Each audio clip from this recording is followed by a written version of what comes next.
Hello students, हम फिर से आ गए हैं हमारा नमक का दरोगा चैप्टर को लेकर, जिनका राइटर है प्रेमचंद। प्रेमचंद के बारे में हम लोगों ने जाना कि वो एक विशिष्ट कथा साहित्यिक थे। तो नमक का दरोगा में हम लोगों ने देखा कि मुंशी बंसीधर को नमक का विभाग में नौकरी मिलता है, दारोगा का नौकरी मिलता है। वो जो उसके पहले जो अफसर नशा करके या फिर ऐसे ही घूस ले लेके अपने जीवन व्यतीत करते थे 6 महीने में, ही हमारे मुंशी बंसीधर ने वो पूरा पैटर्न चेंज कर दिया और एक अच्छा परिवर्तन लाया। अचानक एक दिन हमारे जो मुंशी बंसीधर हैं वो खाना वाना खाकर मीठी नींद ले रहे थे, तभी अचानक से बहुत रात में एक जो गाड़िया की आवाज आई और वो देखने लगे कि यमुना नदी जो है उस नदी के ऊपर एक सेतु है जहाँ से इधर का माल उधर जाता है, वहाँ में कुछ माल या फिर कुछ गाड़ियों का आवाज हो रहा था। वो जाके जब देखा तब वहाँ पे उस जगह का सबसे प्रतिष्ठित जमींदार अलपुद्दीन नमक का ठेले लेके जा रहा था, जो कि गैर कानूनी है। इतना तक हम लोगों ने पढ़ा था। अभी चलो हम देखते हैं वो नमक का थैले देखकर हमारे मुंशी बंसीधर घूस लेते हैं या फिर कुछ अलग ही करते हैं। पंडित अलपुद्दीन अपने सजीले रथ पर सवार कुछ सोते हुए जागते चले आते थे। वे बहुत सुंदर एक रथ था, सजा हुआ था, सजीले यानी सजा हुआ रथ था। उस रथ में सवार के जा रहे थे। उसमें से कोई जगता हुआ जा रहा था या कोई सोता हुआ जा रहा था। अचानक कोई गाड़ीवानी ने घबराए हुए आकर जगाया और बोले, महाराज, दारोगा ने गाड़ियां रोक दी है और घाट पर खड़े आपको बुलाते हैं। और फिर वो क्या किया, एक गाड़ी चलाते हैं वो घबरा के आए और फिर अलपुद्दीन को बोला कि महाराज, पता है जो हमारे जो दारोगा है वो दारोगा ने हमारी गाड़ी रोक दी और आपको भी बुलाया है आपको जाने के लिए। पंडित अलपुद्दीन का लक्ष्मी जी पर अखंड विश्वास था। लक्ष्मी होता है पैसों का, यानी जो हमें पैसा मिलता है, उस पैसों या धन संपत्ति मिलता है, उसका देवी माना जाता है लक्ष्मी जी को।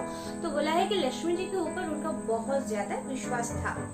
वो कहा करते थे कि संसार का तो कहना ही क्या, स्वर्ग में भी लक्ष्मी का ही राज्य है। उनका ये कहना यथार्थ नहीं था। न्याय और नीति सब लक्ष्मी के ही खिलौने हैं, इन्हें वे जैसे चाहती है नचाती है। क्या बोलते हैं, जो हमारे वक्ता बोलते हैं कि वे लक्ष्मी जो जैसा चाहते हैं वैसा नचाते हैं। वो नीचे का भी वो देवी है और ऊपर स्वर्ग में भी वे न्याय और नीति में भी लक्ष्मी जी क्या करते हैं, वो राज्य करते हैं। लेटे गर्व से बोले, चलो हम आते हैं। लेटे वो सो रहा था ना, हाँ ठीक है चलो हम आते हैं, क्योंकि उनको लक्ष्मी जी के ऊपर विश्वास था कि कुछ भी नहीं होगा, जो भी मैं कर रही हूँ ध्यान देने वाला नहीं है, ठीक है तुम जाओ मैं आ रही हूँ। फिर क्या हुआ, न्याय और नीति ये कहकर पंडित जी तो गए कि निश्चिंत होकर वो पान की बीड़ी लगाकर खाए और फिर लिहाफ आड़े हुए दारोगा के पास आकर बोले, बाबूजी आशीर्वाद दीजिए, कहिए हमसे ऐसा कौन सा अपराध हुआ है कि गाड़ियां रोक दी गई। बोलिए क्या प्रॉब्लम है, क्या हम लोगों ने गलती की है जो आपने क्या किया, गाड़ी रुकवाई है। हम ब्राह्मणों पर तो आपकी कृपा दृष्टि होनी चाहिए। तभी वो ब्राह्मण थे, बोला ब्राह्मण के ऊपर तो कृपा दृष्टि होनी चाहिए, बोलिए क्या प्रॉब्लम है, क्या मुसीबत है, बोलिए। बंसीधर रुखाई से बोले, सरकारी हुक्म। फिर रुखाई से बंसीधर बोला ये सरकारी हुक्म है कि आप ये ले नहीं जा सकते। पंडित अलपुद्दीन ने हंसकर कहा, हम सरकारी हुक्म को नहीं जानते और ना सरकार को। बोले ना हम सरकार को जानते और ना सरकार के हुक्म जानते हैं, हम कुछ भी नहीं जानते। हमारी सरकार तो आप ही है, हमारा और आपका तो घर का मामला है, हम कभी आपसे बाहर हो सकते हैं। बोला कि हमारा जो ये घर का मामला, ये सरकारी चीज या सरकारी ये देखकर कुछ फायदा नहीं है। क्या करना चाहिए, ये हमारे और आपके बस की बात है, आप हमें इजाजत दीजिए हम चले जाएंगे। ऐसे ही उनका मोटिव था, ठीक है। आपने व्यर्थ का कष्ट उठाया। यही हो नहीं सकता कि इधर से जाए और इस घाट के देवता को भेंट न चढ़ावे। बोला कि क्या बोलते हैं कि आपका जो कष्ट है वो क्या है, ये व्यर्थ है। क्यों? क्योंकि आप सेवा कर रहे हैं और जब यहाँ से चढ़ाए आप लोग आपने कुछ भेंट नहीं दिया, ऐसे ही चले जा रहे हैं। वो वंशीधर कह रहे थे, मैं तो आपकी सेवा में स्वयं ही आ रहा था। वंशीधर पर ऐश्वर्य की मोहिनी वंशी का कुछ प्रभाव ना पड़ा। मतलब मैं तो आपके पास से आ रहा था आपको चढ़ाने के लिए। तो ये जो बात उसके ऊपर से मतलब उसको चाहिए नहीं था, वो तो देख रहा था कि अल्पदिन क्या कहते हैं। मतलब आपने तो कुछ भेंट नहीं दिया तो ये सब लेके जा रहे हैं। तभी उसने ये बोला कि अरे मैं तो आप ही के पास आ रहे थे, फिर ना हम जाएंगे। तो उसका कुछ भी फायदा उसके ऊपर नहीं गया कि क्योंकि हमारे वंशीधर को पता है कि वो क्या कर रहे थे या फिर क्यों ये सब बोल रहे थे।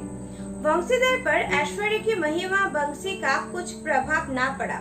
ईमानदारी की नई उमंग थी। वो ईमानदार था, बहुत ज्यादा ईमानदार था। वो घूस लेना या फिर चढ़ावे देना इस सबसे बहुत ऊपर थे, ईमानदार थे।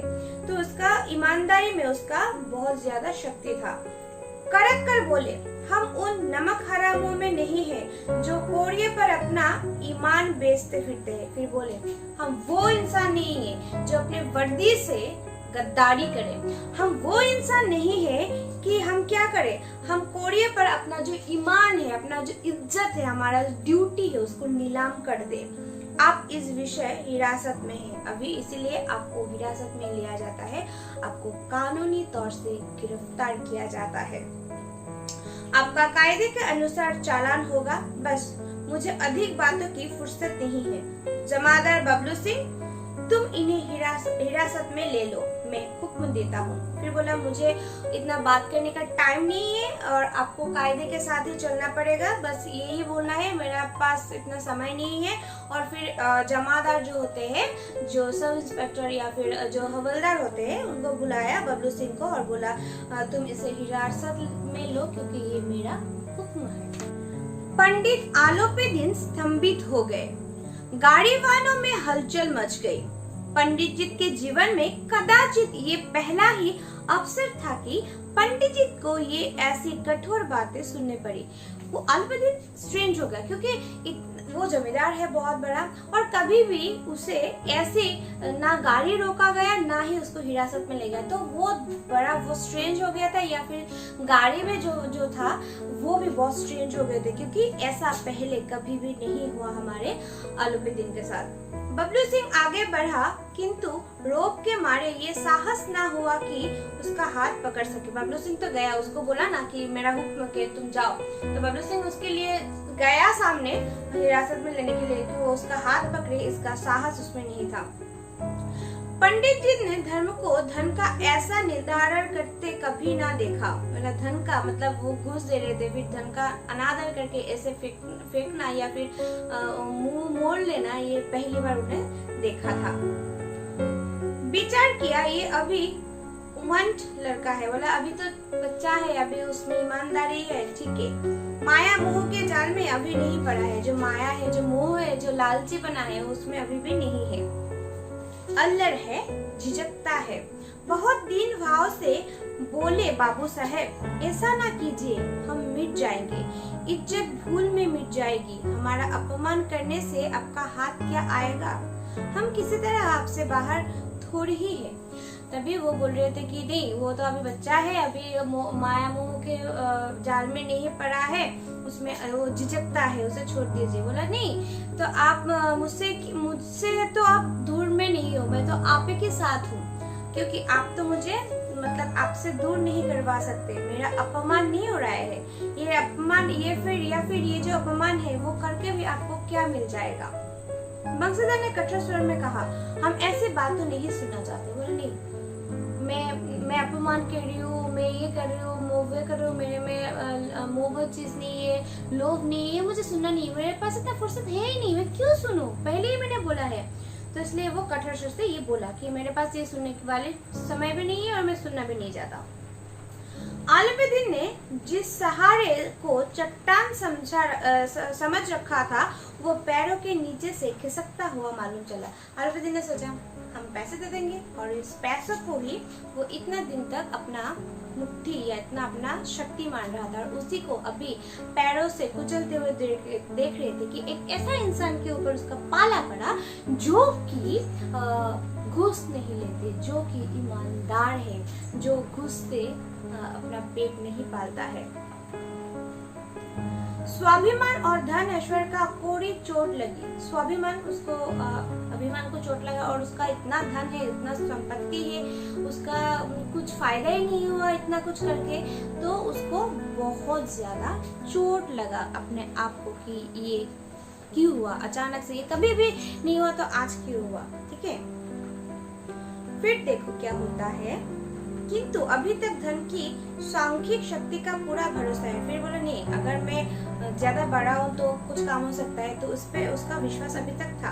अपने मुख्तार से बोले, लाला जी 1000 के नोट बाबू साहब को भेंट करो।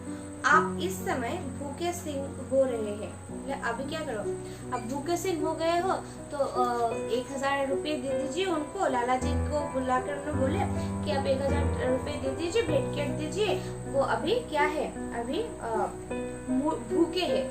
वंशीधर ने गर्म होकर कहा, 1000 नहीं 1,00,000 भी मुझे सच्चे मार्ग से नहीं हटा सकता। तो उन्होंने बोला कि 1000 क्यों, 1,00,000 भी अगर मेरे सामने रख देते हो फिर भी मेरा जो ईमानदारी उससे मेरा कभी भी नहीं दुस्सामना होगा। मैं ईमानदार हूँ, ईमानदारी मेरा जो मन है वो डगमगाएगा नहीं, वो प्रकोष्ठ से बोला। तो अभी हम देखेंगे हमारे जो अगले क्लास है उस क्लास में हम देखेंगे कि ये जो नया नौकरी मिलने के बाद ये जो उनका ईमानदारी है, ये जो उनका ड्यूटी है, उनका इज्जत है, उनका स्वाभिमान है, यह का अंत तक रहता है क्या? क्योंकि हमने देखा है कभी कभी कि अगर कभी कभार पहले ईमानदार रह भी जाता है तो बाद में सिस्टम में रहते रहते वो ईमानदारी कहाँ से कहाँ चला जाता है किसी को पता नहीं। हमारा वंशी जो मुंशीधर है, हमारा मुंशी वंशीधर जो है, उनका मन टहलता है या नहीं, देखेंगे है ना अगले क्लास में।